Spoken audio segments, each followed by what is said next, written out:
mi pueblo la luna es tan grande y es tan bella que los gallos despiertan para cantarle a ella. En mi pueblo la esperanza es como la marea o la nube que pasa. Somos Asamblea Radio. Este programa es transmitido por Seno FM. Somos Asamblea Radio. Gracias a la Junta Directiva de la Asamblea Nacional de la República Bolivariana de Venezuela. Presidente diputado Jorge Rodríguez. Primer vicepresidente diputado Pedro Infante. Segunda vicepresidenta diputada Grecia Colmenares. Secretaria María Alejandra Hernández. Subsecretario José Omar Molina.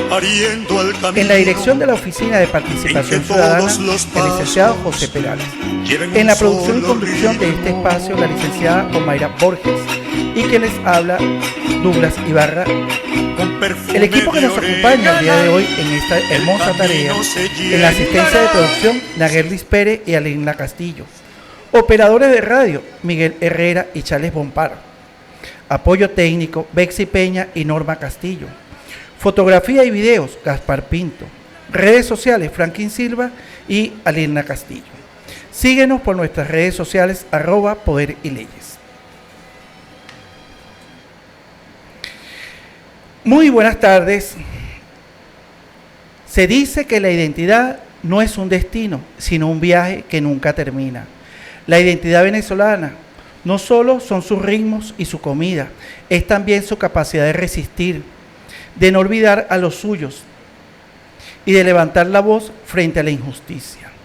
Hoy, 10 de febrero del año 2026, se cumplen exactamente 39 días del secuestro del presidente Nicolás Maduro y la diputada doctora Cilia Flores, y el vil asesinato de más de 100 compatriotas caídos en la incursión militar de la bota imperial sobre el suelo sagrado de la patria de Bolívar.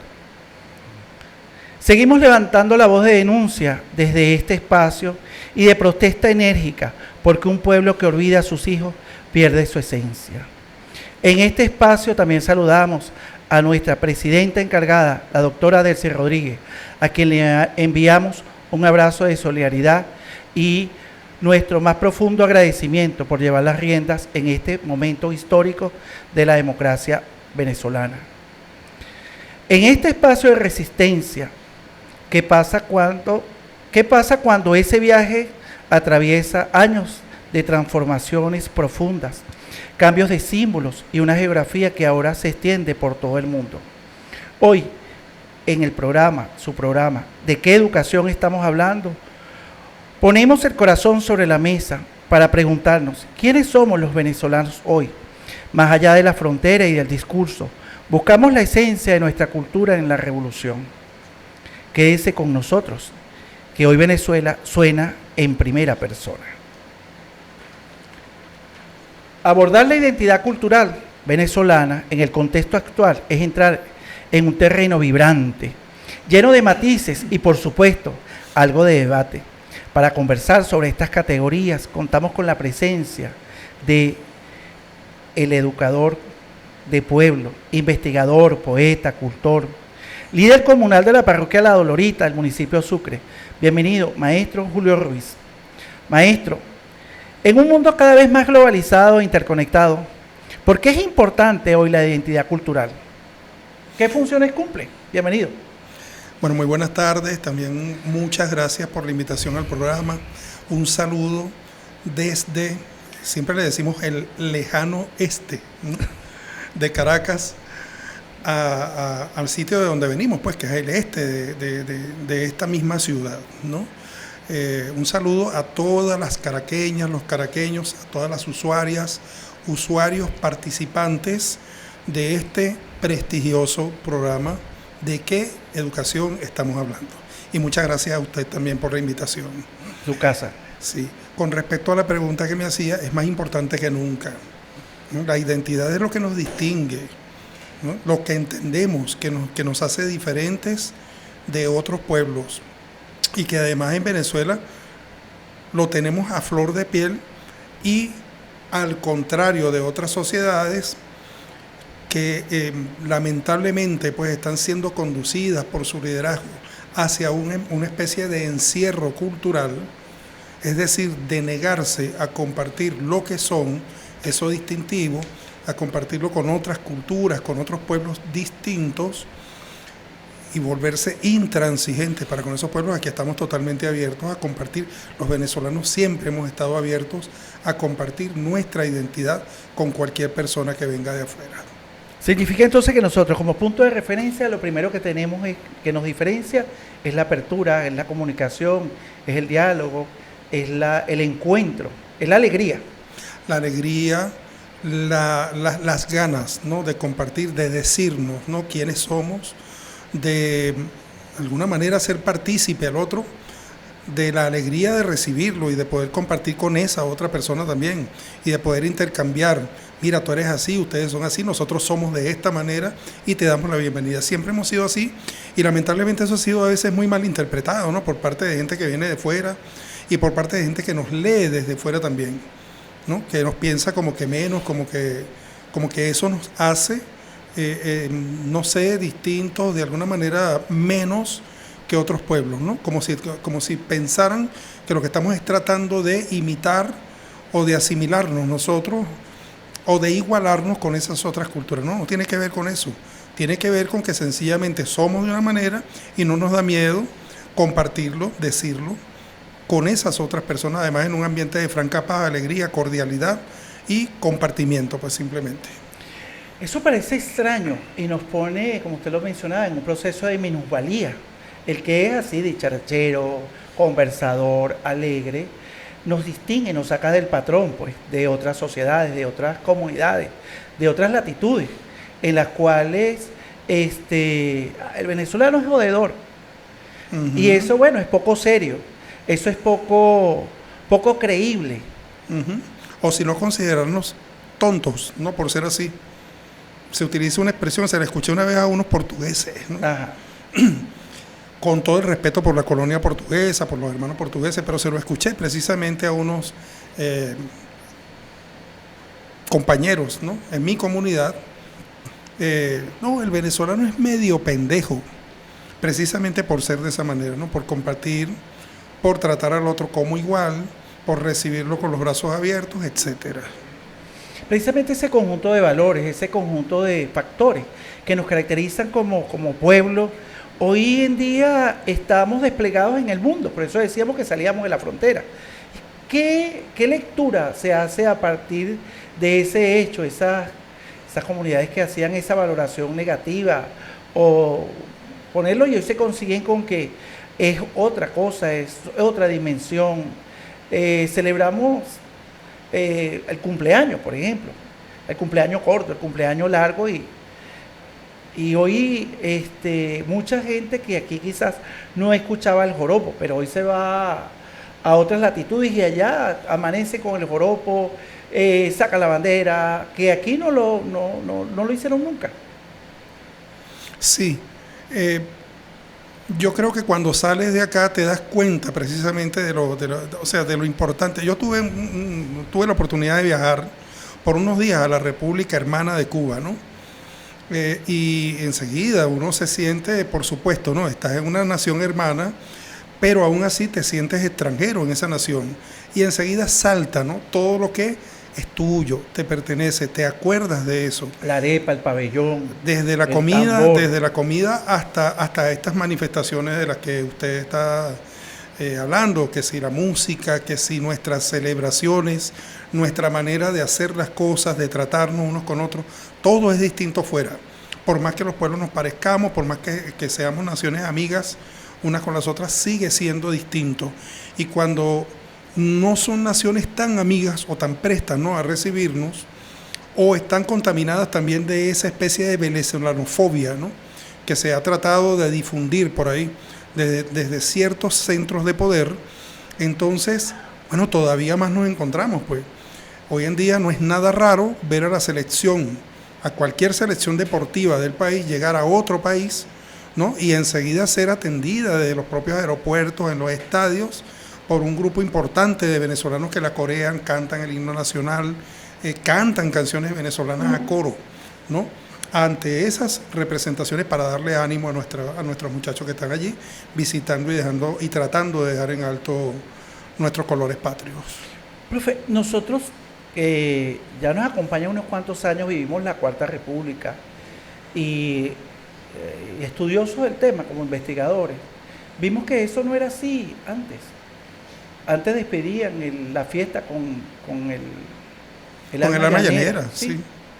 Tristemente, ¿no? Sí, pero hubo un fenómeno Chávez, que desde el cuento, desde la localidad, desde el arañero, desde esa cercanía como Amarrosa, ese hecho que hablaba tanto de la identidad, que quizás propios y ajenos, aliados o no aliados, tenemos que reconocer ese espejo que fue él, que nos puso al frente y decir en algún momento que nosotros habíamos perdido lo más importante, que era el hecho de ser venezolano. No, cuando aparece Simón Rodríguez, cuando aparece Bolívar, cuando aparece Zamora, ¿quiénes son esos? Y él hablaba del árbol de las tres raíces, y hablaba de esa savia, y hacía referencia al café, y hacía referencia a las caminatas del campo, y todos comenzamos a ver ahí parte de lo que somos. Sí, es tal cual. Yo creo que Chávez tocó, y además tocó por bastante tiempo, ¿no? Felizmente, nuestra fibra identitaria más profunda, ¿no? Apeló a eso porque además lo tenía. O sea, llegó gracias a esa fibra identitaria que en él era manifiesta y que además cultivó con mucha reverdía durante sus años de formación, ¿no? Como militar de la República. Bueno, apeló a eso también ya siendo presidente y nos convocó a todas y a todos a también vernos hacia adentro, ¿no? Bueno, ¿de dónde venimos? ¿Qué somos? ¿Qué es lo que nos identifica? ¿No? ¿Y por qué es importante eso? ¿Qué es lo que nos distingue de otros pueblos? ¿Qué es lo que nos hace grandes? Epa, mira, tenemos héroes, tenemos heroínas de la patria, ¿no? Que no han sido suficientemente divulgados, que no conocemos, que han sido prácticamente invisibilizados. Hasta el caballo del escudo, pues, tuvo que cambiar para precisamente volver a la esencia identitaria de lo que era la libertad, ¿no? Que es una de las características de nuestra esencia identitaria, pues. Los venezolanos nos sentimos libres y creo que no claudicaremos ante nadie jamás ante ese rasgo, ¿no? Que nos identifica y nos caracteriza. Él lo vio como una herramienta de liberación, una herramienta de emancipación, una herramienta de libertad. Y todos copiamos esa escuela Chávez. Y lo vemos luego plasmado en la Constitución. Pero una Constitución que no llegó impuesta, una Constitución que fue convocada, una Constitución donde había reconocimiento que el pueblo tenía el saber y que esa Constitución se iba a parecer a ese pueblo que él convocó. Y sigue siendo una Constitución que yo considero bueno, no conozco suficientemente otras constituciones, pero comparándola, por ejemplo, con constituciones como la de los Estados Unidos, como las de algunos países europeos, la constitución venezolana va muy por delante. Pero además tiene ese otro elemento, ¿no? Importante, que es hecha al fragor de la lucha popular, es hecha al fragor del examen popular, ¿no? Bueno, que es lo que dice allí, y ahora vamos a votar, ¿no?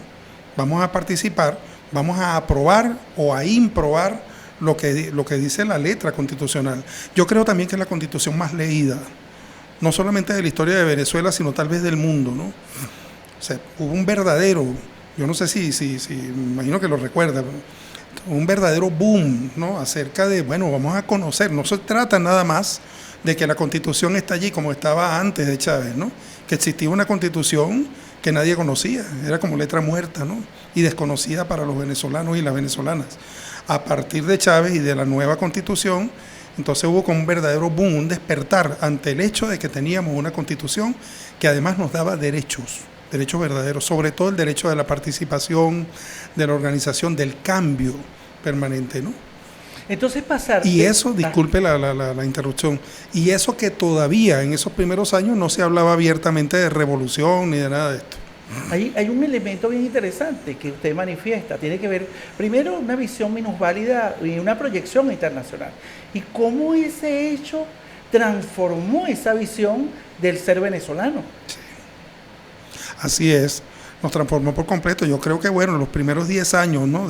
Nosotros iniciamos el siglo XXI con pie izquierdo, que es el pie bueno, no con pie derecho, sino con pie izquierdo, ¿no?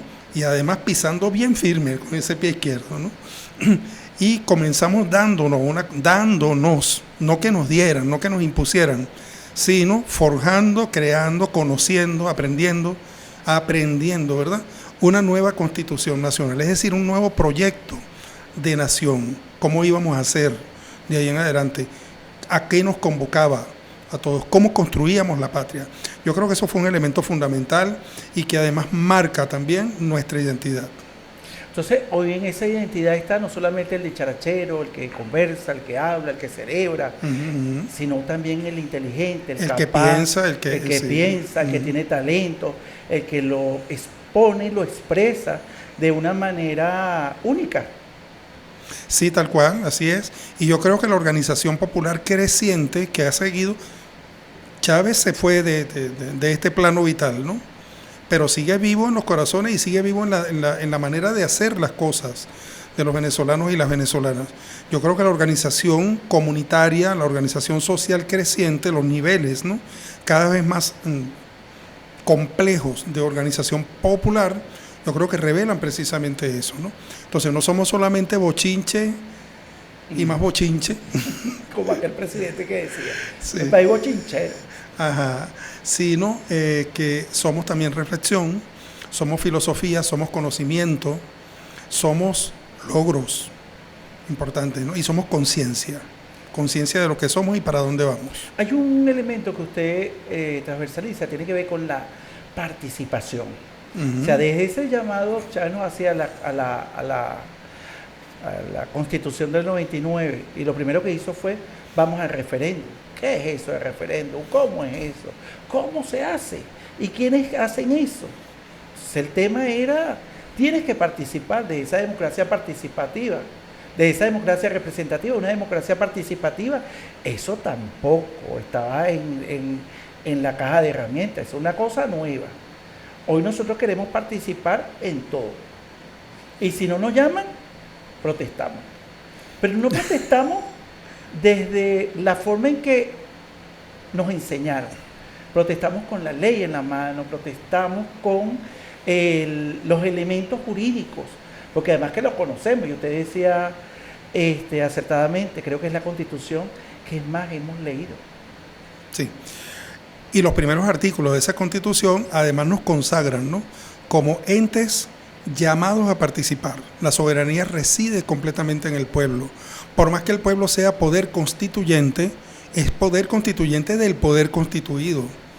Y por lo tanto las decisiones que tome el poder constituido tienen que ser consultadas con el pueblo, ¿no? No se toman decisiones solos. Y cada vez estamos más conscientes de eso, cada vez exigimos más las venezolanas y los venezolanos ser consultados y que se creen estructuras de verdadera participación popular para la toma de decisiones. Hoy la presidenta encargada del sí hacía un señalamiento y decía que vamos a utilizar la plataforma Patria para consultar los trabajadores y las trabajadoras que queremos. Antes teníamos la tripartita y muchos hoy están pensando que vamos a llamar la tripartita, pero hoy la presidenta está diciendo vamos a consultar al pueblo, diferentes mecanismos de cómo participar. Completamente diferente, mira, la tripartita, ¿no? Que yo no sé si me puedo permitir una... Bueno, fue llamada de otra forma, ¿no? Muy jocosa y muy... Sí. La sí, tri aquello. Era... Sí, pero es que la tripartita, ¿qué era? Era un mecanismo de participación, era de las élites, ¿no? O de las élites, como quiera. ¿De quiénes? De Fedecámaras, de aquella organización sindical que se separó completamente de lo que era el carácter y la vivencia de los obreros, que era la CTB y el gobierno. Entonces, esas tres entes, el ente político, el ente económico propietario y el ente representativo, entre comillas, ¿no?, del poder popular, eran los que tomaban las decisiones. Y se tomaron decisiones fatales, ¿no? Fatales. Allí perdimos las prestaciones sociales, por ejemplo, ¿no?, por acuerdos de aquella famosa tripartita. No, hoy la participación es diferente, sí. completamente. Estamos hablando, profe, de que hay un cambio en la relación emocional.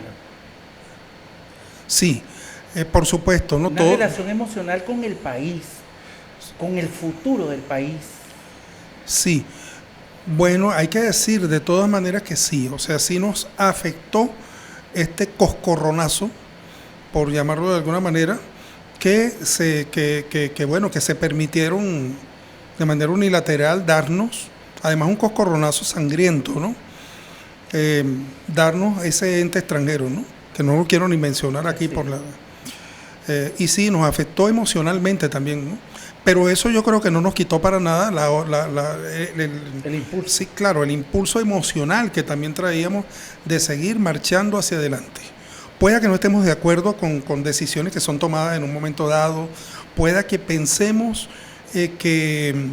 cónchale, que de alguna forma se está dejando de lado algunos de los elementos claves de este proceso revolucionario, como por ejemplo es ese, el de la participación y el de el verdadero tránsito, mecanismo, estructura para la toma participativa de decisiones, ¿no?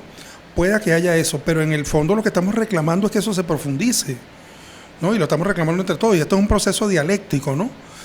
Y, o sea, que inclusive internamente estamos depurando y todos los días le estamos dando, y que bueno, sufrirá siempre marchas y contramarchas, pero que está destinado a ir hacia adelante. Yo creo en algo que decía Itzvan Mesaros. Él decía, tiene que llegar el momento en que el capitalismo sea visto como un mal recuerdo.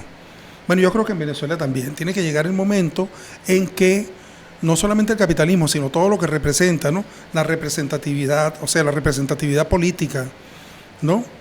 Al modo Cuarta República, la representatividad, o mejor dicho, el secuestro económico de todas las riquezas del país, todo eso lo venzamos entre todas y todos, ¿no? Mediante participación, mediante organización y lucha, eso sí. Ahí nosotros tenemos definido en el plan de la patria y en las 7 líneas estratégicas, está definido el rumbo que parte de la Constitución, cómo lo hacemos operativo.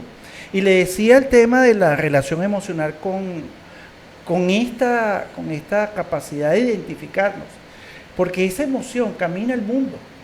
Hoy en día podemos ver plazas llenas en el mundo, clamando por Venezuela, clamando por la libertad, clamando por la liberación de Nicolás y Siria. Esa relación emocional que comenzó ese arañero por allá, meciéndose en una hamaca, leyendo, transformando. ¿Cómo llega eso ahí? Y hoy en día, propios y extraños, venezolanos y no, gritan y sienten que en Venezuela está esa relación de esperanza, que es la capacidad, tienen la capacidad o tenemos la capacidad para transformar y proponer cosas. En bien de la humanidad ya no pensamos en el territorio, sino pensamos en la humanidad. Sí, yo creo que Venezuela se convirtió como en una especie de faro, de lo que el mundo quería, pues, o lo que los pueblos, no las élites del mundo, sino lo que los pueblos del mundo quieren, por aquí y por allá. O sea, ¿qué pueblo no quiere libertad? ¿Qué pueblo no quiere participación? ¿Qué pueblo puede no querer ser tomado en cuenta a la hora de tomar las decisiones? ¿Qué pueblo puede no querer que el presupuesto público sea invertido fundamentalmente en el pueblo, en ellos, y no en componendas por allí y en los empresarios, etcétera, ¿no? O sea, todos los pueblos, o prácticamente todos los pueblos del mundo, yo dudo mucho, inclusive pueblos de la propia nación norteamericana y de otros países que están muy señalados, ¿no? Pero yo seguro que en lo profundo los pueblos de esos países también quieren eso mismo. Y creo que eso fue lo que afloró cuando comenzó a Venezuela a dar muestras de que eso se estaba intentando construir aquí desde el gobierno. Y creo que el principal reto que tiene este gobierno, y creo que está además muy bien encauzado en este momento la cosa, ¿no? Es precisamente que no se deje de pensar en Venezuela de esa manera. Es decir, que no se empiece a pensar en Venezuela como un pueblo que fue derrotado y que bueno, que ya aquí se acabó la película, pues como se dice en criollo, que fue bonito el sueño, pero que ya se acabó porque vinieron, nos aplastaron y ya está. No, aquí seguimos de pie Aquí seguimos de pie y lo seguiremos toda la vida, ¿no? Tal cual. Y yo, claro, y yo creo que en ese sentido, reclamar la presencia del presidente en el país, que en la devolución del presidente, reclamar la devolución de la primera combatiente Cilia Flores, es o sea, mostrar que nos atrevemos a reclamar eso, ya de por sí, habla ante el mundo. Entonces, Venezuela se convierte en un marco de referencia para la defensiva ante la globalización. Claro. Ese mundo unipolar, Venezuela hoy juega a ese mundo multipolar, a escucharnos, a podernos ver, a reconocernos. Entonces es el principio de Bolívar. Cuando Bolívar pensaba en la Gran Colombia, cuando Bolívar pensaba en la unión de toda América. Claro, y bueno, y hacia allá también tenemos que marchar. Yo creo que hoy en día el propio comandante Chávez nos enseñó a mirar hacia el sur. Hoy en día hablamos de sur global. Yo creo que hasta en el imaginario, ¿no? Tendríamos que dejar de decir, por ejemplo, mi norte es tal cosa. No, no, o sea, mi sur. Mi sur. Sí, nosotros somos pueblos del sur.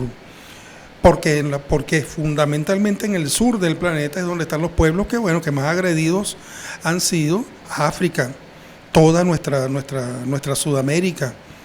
A mí ni siquiera me gusta ya hablar más de Sudamérica, sino de cómo nos llamaron nuestros indígenas, que era Abya Yala, ¿no? Uh-huh. Entonces reconocernos, pues, entendernos desde allí y tratar de hacer causa común con el mundo. Yo creo que esa es la tarea en este momento, fundamentalmente. Ahí hemos creado un conjunto de mecanismos, por ejemplo, como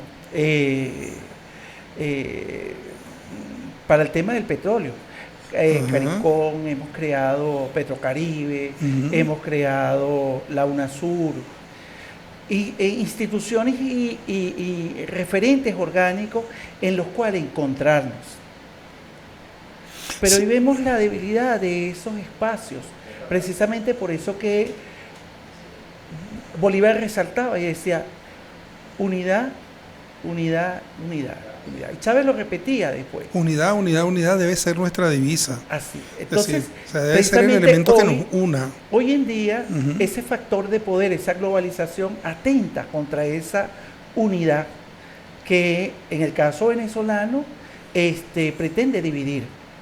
Pero es que yo creo que precisamente ese es el enfrentamiento, ¿no? Yo creo que hay un gran enfrentamiento, ¿cómo llamarlo?, ideológico o de pensamiento entre estas naciones que son muy poderosas y que además lo son a costa de habernos expoliado, ¿no?, durante muchísimo tiempo, no solo a Venezuela, sino al resto de Abya Yala, como lo decía, a África, a muchos espacios de Asia, en fin, ¿no? Entonces así es como se han vuelto poderosas y que hoy día defienden su proyecto económico y su proyecto político es desde esa perspectiva. De la división, claro, del desencuentro. Desde el desencuentro y desde ellos primero, ¿no? Okay. Yo creo que el señor que está ahorita en ese país allá, ¿no?, que se tomó el atrevimiento de invadirnos, lo ha dicho muy claramente, ¿no? America First, dice él. Y cuando él habla de América, también por eso es que no me gusta hablar mucho de América, sino de Abya Yala. Entonces se refiere a los Estados Unidos, ¿no?, a esa gran nación. Ellos primero y los demás, bueno, los demás que vean a ver cómo hacen, pues. Venezuela como fuente de identidad, no solamente nacional, mundial. Levanta las banderas de la unidad.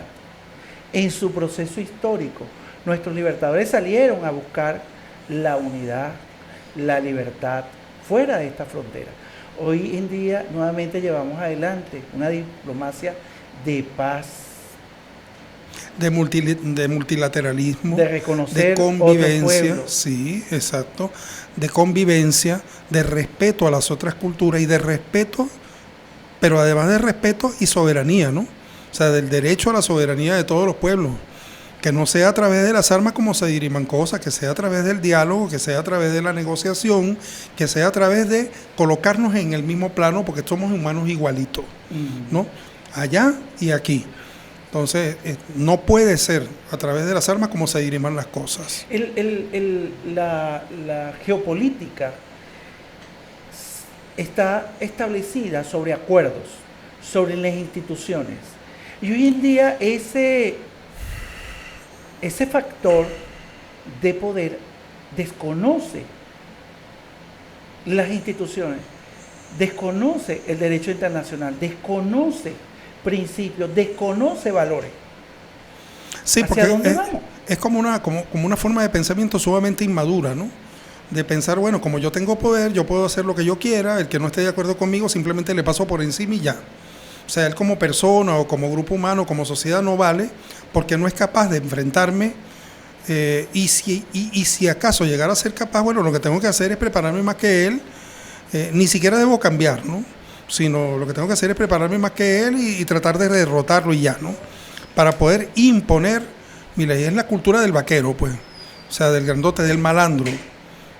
Lo que pasa es que el malandro, ¿no? En esos espacios es el vaquero. Entonces, bueno, yo hago lo que yo quiero y nadie me lo va a impedir. O sea, si yo quiero tomarme el petróleo de otra nación completo, me lo tomo porque yo tengo la fuerza. Y ya está, ¿no? Entonces, eso así, sencillamente, eso no es un mundo. Yo creo que el debate está ahí. Las dos visiones del mundo son esas, ¿no? Mira, o construimos un mundo donde quepamos todos, ¿no? O vamos a ver cómo hacemos. Usted hablaba, profe, de dos visiones, de dos posiciones, ¿sí? Y cómo nosotros, Venezuela, en el medio, con las reservas probadas de petróleo más grandes, jugamos en esa relación de poder que está establecido.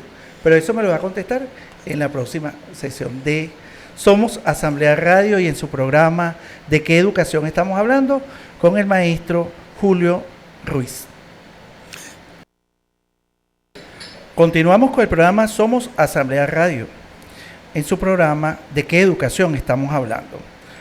Maestro Julio, hablamos en el segmento anterior hablamos de las dos visiones del mundo, de ver esto, del paradigma. ¿Cómo vemos ese paradigma hoy en el medio y Venezuela con las reservas más grandes de petróleo probado?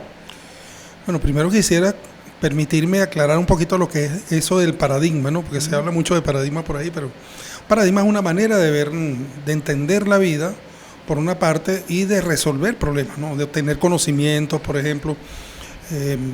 Entonces, dependiendo de cómo pensamos que se pueden resolver ciertas cosas,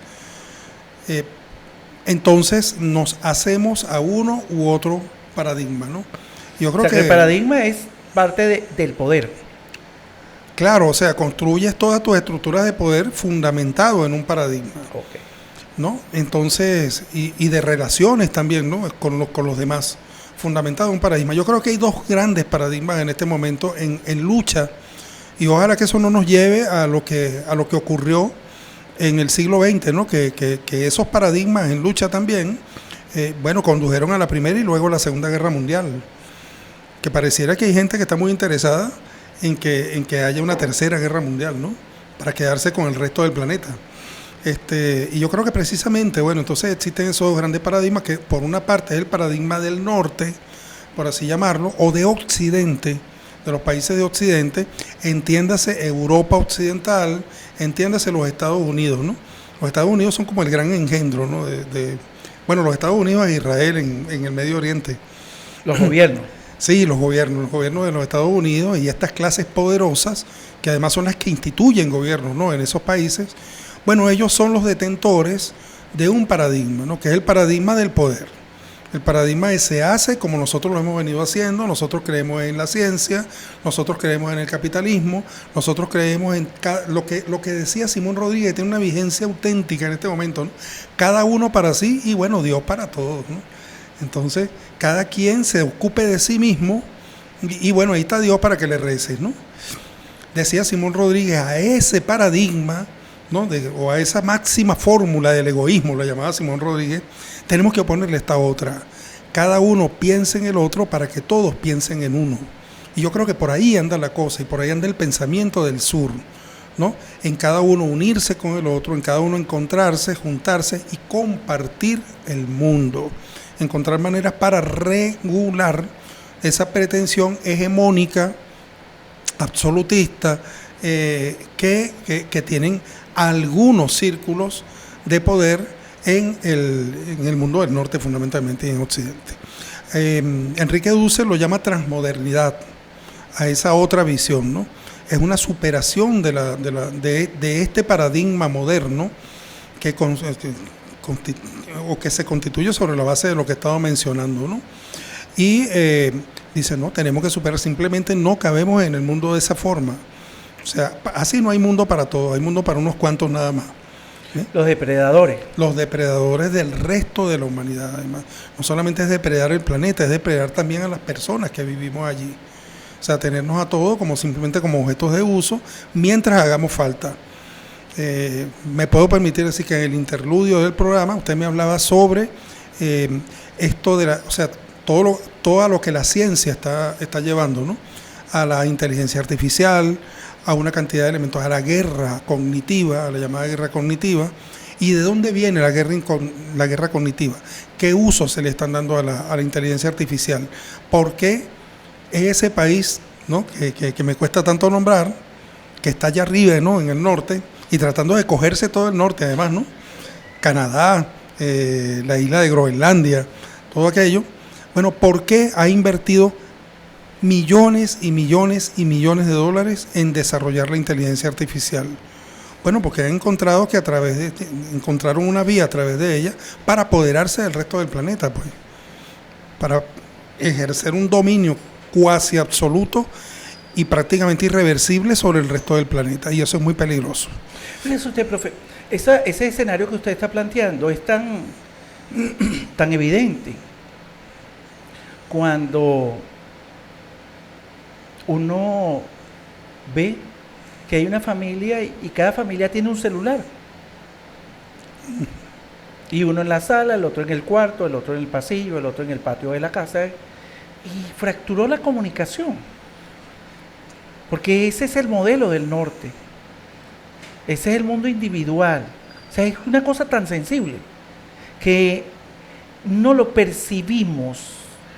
Es imperceptible.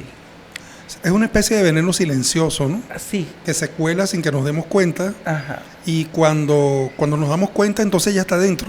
Y si es que nos damos cuenta, ¿no? Que puede ser lo más peligroso, que no lleguemos a darnos cuenta y que estemos totalmente desnaturalizados de nuestra esencia identitaria. Y volvemos otra vez a la identidad. Los venezolanos no somos así. Las venezolanas no son así. Y digo son, o no somos, pues, ¿por qué no? Porque bueno, yo soy hombre, ¿no? Y ellas son mujeres. Pero las venezolanas y los venezolanos somos comunicativos, y voy a decir un término que va a parecer por génesis cultural. Es decir, nuestra genética cultural, en nuestra genética cultural está la comunicación, el compartir con el otro, el hacer con el otro y la otra. Mire, yo recuerdo, yo vengo de un barrio, ¿no? ¿Dónde vive? En La Dolorita. ¿Y qué hace ahí? ¿Cómo que qué hago ahí? Vivir, existir. ¿Cómo existe? ¿Cómo existe? Para hablar de la cultura comunitaria. Mire, yo comencé. Comunitaria, y usted hablaba de la creación de espacios, un sancocho, la torta comunitaria, el maestro, el acompañar al hijo del vecino, que termina convirtiéndose en mi sobrino o en mi sobrina. O en mi comadre, mi compadre. compadre. O en mi compadre, mi comadre. Me convierto a veces hasta en el doctor, en el que recomienda la receta de la rama, de la hierba. Así es. Uno viene de todo eso. Eso. Pensar desde la otra dimensión. Pensar desde el sur significa eso. Eso es el pensamiento del sur. Es lo que invocaba, ¿no? Este gran poeta uruguayo, Benedetti, cuando nos hablaba de que el sur también existe, ¿no? Mientras el norte impone y manda, nosotros aquí abajo, con lo que nos queda, hacemos con lo que el norte no prohíbe, y somos y existimos con eso. Y existimos, ¿no? Y el sur también existe. ¿Cómo he existido? ¿Cómo existimos en esas comunidades? Bueno, a partir de esos elementos culturales precisamente, a partir del elemento cultural, por ejemplo, de que mis zapatos pasan a mi hermanito, ¿no?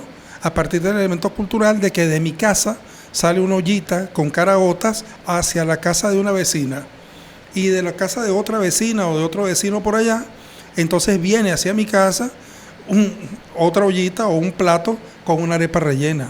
O sea, compartir, todo el tiempo compartir. ¿no? Que hay en Que vamos a hacer esencia, en una el plata fondo. banda, vamos a hacer una Ajá. plata banda. Entonces, ¿cómo se hace una plata banda, no? En las comunidades se hace con la gente, no se hace, no la hace uno solo, no contratas a nadie, llamas a la vecina, al vecino, y eso sí, preparas un sancocho para que cuando se termine la plata banda nos comemos el sancocho y nos pasamos un rato bien sabroso, celebrando además que construimos la plata banda, ¿no? O sea, ahí el hecho, por eso es que también es imperceptible. Así como ese factor del pensamiento del norte es imperceptible, porque a veces Y nos extremadamente aísla, individualista, ¿no? ¿sí? Nos Ujú. hace individual, Ujú. nos silencia, nos calla, nos pone como autómata. Frente a eso hay una lucha de ese otro pensamiento. Desde ese cultor popular, desde ese creador popular, inventamos. Así es. Y precisamente la convocatoria es a seguir, ¿no? Profundizando esa lucha. Y entonces el acto de calle se convierte en un espacio de encuentro donde volvemos a compartir, así como lo es el mercado, Ah, ¿no? Y como es la fiesta popular, la fiesta parroquial, la fiesta patronal, como lo puede ser cualquier evento, inclusive el encuentro en una parada de autobús. Entonces, allí nos volvemos a convocar, allí nos encontramos y todos esos espacios tienen que ser vistos como espacios de identidad o espacios para el refuerzo de la identidad, espacios, y bueno, tenemos que aprender en algún momento también a que, bueno, vamos a ver cuáles son los espacios que nosotros nos vamos a dar que estén libres de teléfono, o sea, que estén libres de redes sí, sociales. significa que Sí. eso que es global, este momento actual que nos toca en este tiempo, nos toca, tenemos que vivir en lo global sin olvidar lo que somos. Yo creo que se trata de llevar lo que establecer somos eso. a lo global, Ok. posicionar lo que somos dentro de esa globalidad que además nos quieren imponer con un modelo, pues con un modelo rígido que no admite eso y que además intenta convencernos desde estudiándonos, ¿no? Conociéndonos. Entonces, mira, a la gente le gusta esto. A la gente le gusta comunicarse a través de memes. Entonces, bueno, vamos a inundar las redes de memes de manera que la gente deje de ser lo que es y se convierta en seguidores, ¿no? Y entonces, bueno, y hay influencers y hay seguidores y eso es lo que le vamos a dar a la gente, así como antes nos daban telenovelas, pues. Igualito. Hoy nosotros nos reconocemos como educadores populares. Yo creo que cada venezolano está llamado a ser un educador, una educadora popular. Reconocemos Así a Paz es. Borda, reconocemos a Pablo Freire, reconocemos a Simón Esos son los Rodríguez. caballos. Sí, Sí.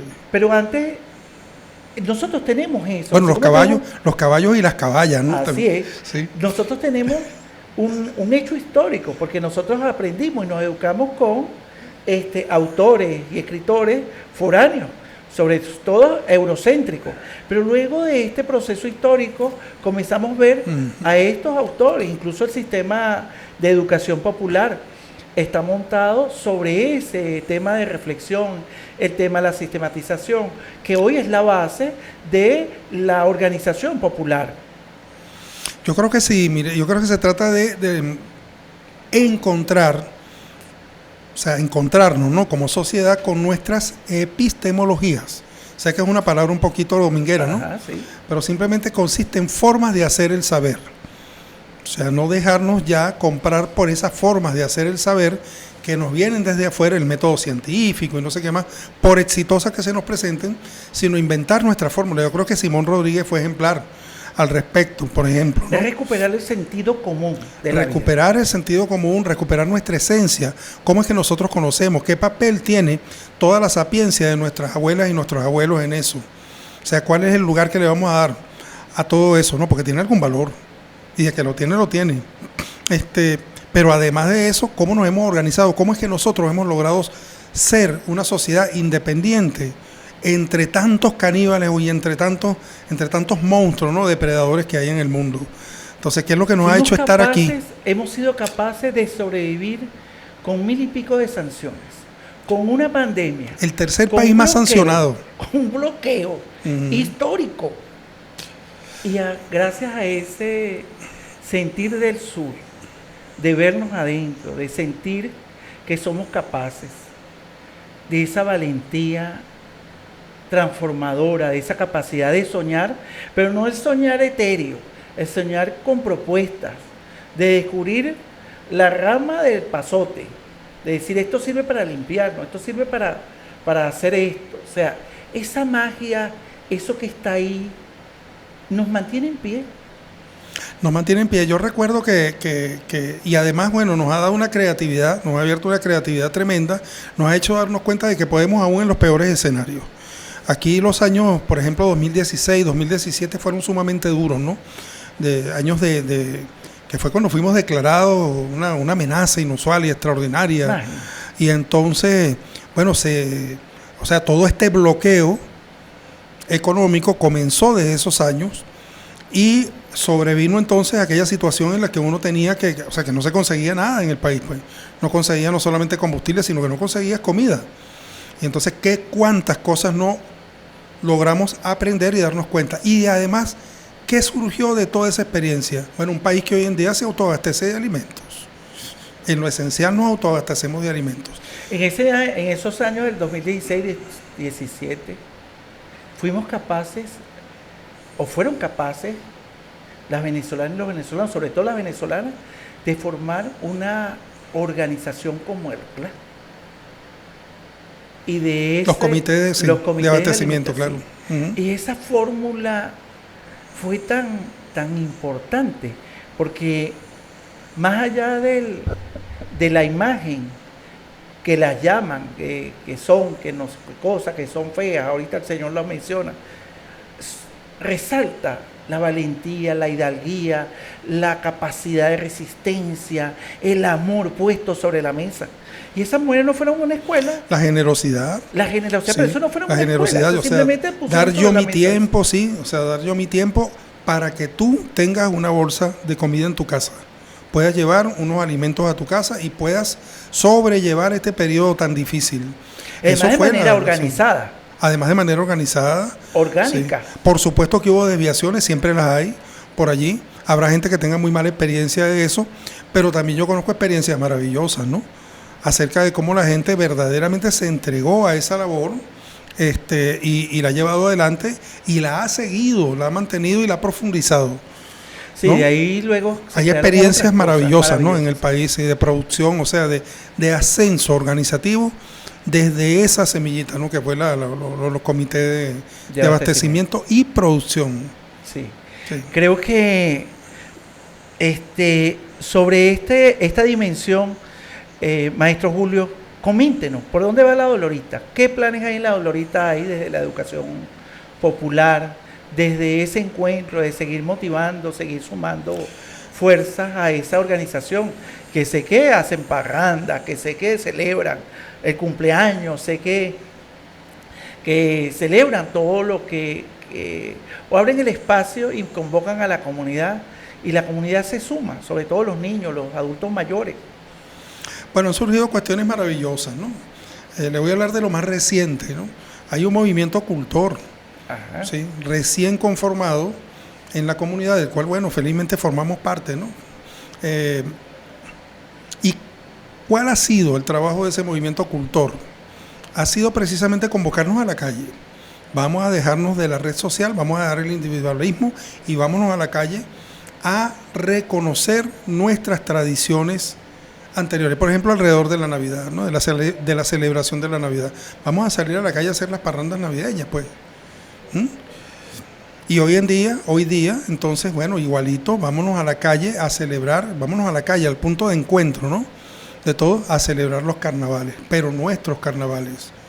No de la manera individualista, no de la manera lesiva y agresiva de bañarte con agua o bañarte con pintura, sino de la manera respetuosa, de la manera que nos convoca a todos, que puedas salir tú en familia con tu niña, tu niño, ¿verdad? A la calle a presenciar un evento público, para divertirte, que no tengas que irte a otro lugar para lograr eso. Eso es lo que estamos tratando de instituir. Eso habla de seguridad. Eso habla de seguridad, de creatividad, de organización, ¿sí? Y además de resistencia, ¿no? De resistencia. Porque contra esto de la desesperanza, de sentirnos frustrados, porque bueno, oye, ya nos ganaron y ahora qué vamos a hacer. Ahora bueno, tenemos que bajar la cabeza, pues. Y no, el que manda es el que tiene el poder y yo no sé qué más. Entonces, no, mira, nosotros estamos de pie. Aquí nadie se ha acostado a dormir. ¿no? Aquí, desde allí, desde lo que somos, bueno, esos son espacios de encuentro también para ver qué más hacemos, ¿no? Yo no sé si puedo ir más lejos, pero son espacios de encuentro para la organización en función de todo, o sea, de hacia dónde va nuestra comunidad, a quién se las tenemos que cantar, o sea, le tenemos que decir las cosas y a quién le tenemos que exigir, ¿no?